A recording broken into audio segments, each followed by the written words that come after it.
आपको क्या लगता है नैनो टेक्नोलॉजी कितने साल पुरानी है? 100 साल, 200 साल, या फिर ये कोई मॉडर्न साइंस? और मैं कहूँ कि नैनो टेक्नोलॉजी 2600 साल पुरानी है तो काफी लोग कहेंगे अरे यार फीकी फिकाई बातें मत कर, प्रूफ हो तो दिखा। वेल, बिना प्रूफ के तो आज कोई बात हजम नहीं होती। तो चलिए आज मैं आपको सारा प्रूफ भी दिखा देता हूँ और सारी बातें भी समझा देता हूँ। आगे चलने से पहले मैं आपको एक सच्चाई बताना चाहता हूँ, उस पर गौर कीजिएगा। दुनिया में ऐसे काफ़ी चीज़ें होती हैं जिन्हें हम कभी एक्सेप्ट नहीं करते। इसलिए नहीं कि उनमें कोई तथ्य न होते, बल्कि इसलिए क्योंकि उस चीज़ों को समझने के लिए हम लायक ही नहीं होते। और जब हम उस चीज़ों को समझने के लायक बन जाते हैं तब हम उन्हें इन्वेंशन या डिस्कवरी कहते हैं। और यदि वो चीज़ें तब भी हमारे समझ से परे हो तो हम उसे भ्रामक या काल्पनिक कहकर छोड़ देते हैं। चेन्नई से 450 किलोमीटर दूर केलाड़ी नाम के आर्कियोलॉजिस्ट साइट पे साइंटिस्ट को कुछ मिट्टी के बर्तन के टुकड़े मिले। इन मिट्टी के बर्तन के टुकड़ों पर कार्बन नैनो टेक्नोलॉजी की कोटिंग की गई थी और ये बर्तन के टुकड़े 6 से 8 सेंचुरी ईस्वी सदी पूर्व के हैं, यानी 2600 साल पुराने। इसके पहले जो हमें सबसे पुराना नैनो स्ट्रक्चर मिला था वो है डेमास्कस ब्लेड और ये 16वीं से 18वीं सदी के बीच का पाया जाता है। और मजे की बात यह है कि डेमास्कस ब्लेड भी इंडिया में ही पाया गया था। डॉक्टर नागा भूपति जिन्होंने इस स्ट्रक्चर का स्टडी किया था, उनका कहना था कि पुराने जमाने में सिर्फ इंडियंस को ही कार्बन नैनो टेक्नोलॉजी के बारे में मालूम था। मैं जरा आपको अभी शॉर्ट में कार्बन नैनो टेक्नोलॉजी के बारे में बताता हूँ। कार्बन नैनो टेक्नोलॉजी को जापान के साइंटिस्ट सुमियो इजिमा ने सन 1911 में डिस्कवर किया था। रीडिस्कवर किया था। कार्बन नैनो ट्यूब्स का घनत्व स्टील से 16 टाइम छोटा होता है, फिर भी ये स्टील से 400 गुना ज्यादा स्ट्रॉन्ग होता है। 1 नैनोमीटर यानी 10⁻⁹ मीटर, मतलब इसका डायमीटर 1 मीटर से बिलियन टाइम छोटा होता है। कार्बन नैनो ट्यूब्स काफी विभिन्न प्रोसेस से बनाए जाते हैं, जैसे chemical vapour decomposition, or discharge method या लेजर ट्रीटमेंट ऑन ग्रेफाइट। इन सारे प्रोसेस में 800 से 1000 डिग्री तक के टेम्परेचर मेंटेन किया जाता है। कार्बन नैनो ट्यूब्स का इस्तेमाल semiconductor, electronic devices, medical equipment, sensor, transistor, इन सारी चीजों में इसका इस्तेमाल होता है।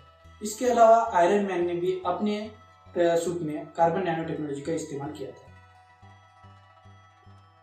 केलाड़ी में मिले मिट्टी के बर्तन के जो टुकड़े थे, उनकी स्टडी करते हुए साइंटिस्ट को पहले ये एक्सपेक्टेशन था कि ये कोई चारकोल टेक्निक होगी, लेकिन वो एक कार्बन नैनो टेक्नोलॉजी की कोटिंग थी। बाद में वो इस चीज के परफेक्शन को देखकर अचंभित रह गए। परफेक्शन इसलिए कह रहा हूँ क्योंकि उसका जो कोटिंग का डायमीटर था वो था 0.6 नैनोमीटर और थ्योरेटिकल लिमिट जो है वो है 0.4 नैनोमीटर।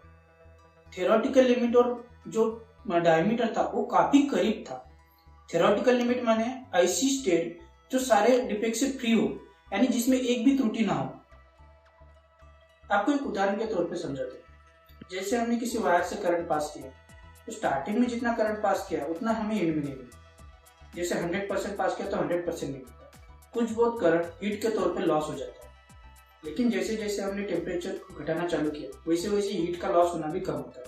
पर एक ऐसी कंडीशन होती है जिसमें 100% करंट पास होता है। ऐसी कंडीशन को सुपर कंडक्टर भी कहते हैं और ऐसी कंडीशन सारे डिफेक्ट से फ्री होती है। तो हमें केलाड़ी में जो मिट्टी के बर्तन के टुकड़े मिले थे जिनपे कार्बन नैनो टेक्नोलॉजी की कोटिंग थी वो थी, उसका डायमीटर था 0.6 नैनोमीटर और थ्योरेटिकल जो हमारी लिमिट है वो है 0.4 नैनोमीटर। तो ऐसे स्ट्रक्चर जो सारे डिफेक्ट से फ्री हो, ऐसे प्रैक्टिकली स्ट्रक्चर ऐसे बनाना काफी मुश्किल होता है, क्योंकि हमेशा कोई ना कोई थोड़ा बहुत फ्लक्चुएशन हो जाता है। जैसे वो टेम्परेचर का फ्लक्चुएशन हो, प्रेशर का फ्लक्चुएशन हो या फिर कॉन्सेंट्रेशन का फ्लक्चुएशन। इन सारी चीजों का एक कॉमन कंक्लूजन सामने आता है कि हमारे जो पूर्वज थे वो इस कला में काफी कुशल थे, वो मास्टर थे तथा उनका फैब्रिकेशन प्रोसेस और कोटिंग प्रोसेस पे काफी कंट्रोल था। तो इसे बनाया कैसे होगा? काफी साइंटिस्ट ने अपने रिसर्च और स्टडी के तौर पे एक बात सामने रखी कि एशियंट इंडियंस मिट्टी के बर्तन बनाते वक्त फिल्ट्रेशन प्रोसेस में कोई प्लांट एक्सट्रैक्ट ऐड करते थे जिससे टेम्परेचर 800 डिग्री या 1000 डिग्री तक के बढ़ जाता था। इसी कारण कार्बन नैनो ट्यूब्स फॉर्म होते थे। और बात ये तो समझ में आती है कि प्लांट एक्सट्रैक्ट डालकर कार्बन नैनो ट्यूब्स को बनाया जाता है वैसे भी हमारे एशियन इंडियंस को आयुर्वेद के बारे में काफी ज्यादा नॉलेज था, लेकिन फैब्रिकेशन प्रोसेस और कोटिंग प्रोसेस ये तो अब भी समझ से परे है। और आपको एक इंटरेस्टिंग बात बताऊं, जो कार्बन नैनोट्यूब्स की जो कोटिंग की गई थी वो मिट्टी के घड़े के बाहर साइड नहीं, अंदर के साइड से की गई थी। और यदि उस समय ये घड़े रसोई में इस्तेमाल किए जाते होंगे तो एक बहुत बड़ा प्रश्न सामने उठ के आता है कि क्या हमारे एशियन इंडियंस जो थे वो कार्बन नैनो टेक्नोलॉजी के टॉक्सिक नेचर के बारे में अवगत थे। क्योंकि आज भी 2021 में साइंटिस्ट कार्बन नैनो टेक्नोलॉजी के टॉक्सिक नेचर के बारे में पूरी तरह समझ नहीं पाए। इसलिए आज भी कार्बन नैनो टेक्नोलॉजी से बनी एक भी चीज को डोमेस्टिक यूज या एडिबल यूज के लिए इस्तेमाल नहीं किया जाता। कार्बन नैनो टेक्नोलॉजी काफी क्षेत्रों में विकसित हो गई है, लेकिन कोई भी गवर्नमेंट डोमेस्टिक यूज या एडिबल यूज के लिए इसका लीगल अप्रूवल नहीं देता। ध्यान से सुनिएगा, कोई भी गवर्नमेंट इसका लीगल अप्रूवल नहीं देता डोमेस्टिक यूज और एडिबल यूज के लिए, क्योंकि इसके टॉक्सिक नेचर को हम पूरी तरह समझ नहीं पाए। इसलिए आज भी एक ये रहस्य है कि उस समय उन्होंने कार्बन नैनो टेक्नोलॉजी की कोटिंग का इस्तेमाल क्यों किया होगा। 2 मिनट का वक्त निकाल कर मेरी आगे की बातें जरूर सुनिएगा। बातें कड़ी हुई लेकिन सच है, और आप अपनी राय मुझे कमेंट बॉक्स में भी दे सकते हैं। ये तो आप भी जानते हैं कि हम अपने इतिहास, अपनी संस्कृति, अपना विज्ञान कहीं खो चुके हैं। भारत इकलौता ऐसा देश होगा जहाँ के लोगों को अपने नेटिव होने पे संदेह हो। हमें हमेशा बताया गया है कि हमारी संस्कृति कहीं बाहर से आई थी, बल्कि मैक्स मुलर ने ही जानबूझ के आर्यन थ्योरी को भारत में लगाया था। और उसके लिए इतना आसान क्यों हो गया? क्योंकि ना ही हमने कभी गीता पढ़ी, ना ही गुरु ग्रंथ साहिबा पढ़ी, ना ही भगवान महावीर तथागत बुद्ध के विचारों का अवलोकन किया।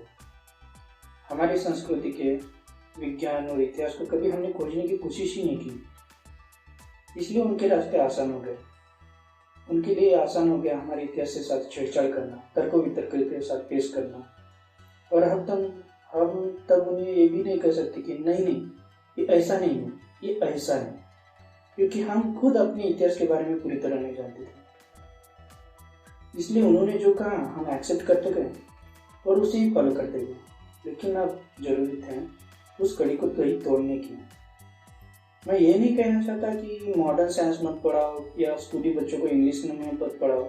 मैं इतना संकुचित विचारधारा वाला व्यक्ति नहीं हूँ, लेकिन मैं इतना कहना चाहता हूँ कि जब बात ग्रेविटी की हो तो भास्कराचार्य का जिक्र जरूरी होता है, जब बात वैल्यू ऑफ पाई की हो तो आर्यभट्ट का जिक्र जरूरी होता है, जब बात फ्लाइंग मशीन की हो तो भारद्वाज का जिक्र जरूरी होता है, जब बात बॉटनी की हो तो चरक और एनाटॉमी की हो तो सुश्रुत का जिक्र जरूरी होता है, जब बात एटम की हो तो कनत का जिक्र जरूरी होता है, और बात जब योगा के लिए हो तो पतंजलि तो होना ही चाहिए। लेकिन मार्शल आर्ट के बारे में पतंजलि का जिक्र क्यों नहीं? पॉलिटिक्स में चाणक्य और कॉस्मोलॉजी में कपिला क्यों नहीं? विश्वामित्र, नागार्जुन, पाणिनि, ब्रह्मगुप्त और कितने नाम लूंगा। यही है हमारी भारत की महानता। और आपके लिए कितना आसान हो गया ना कुछ खुद के लोगों के कहने पे हिंदू, जैन, बौद्ध और सिख को अलग अलग समझना। लेकिन वास्तविकता यह है कि आदि गुरु शंकराचार्य, संत शिरोमणि गुरु नानक, तथागत बुद्ध भगवान और भगवान महावीर के इनके विज्ञान और संस्कार से जो बना है वही है अखंड भारतवर्ष।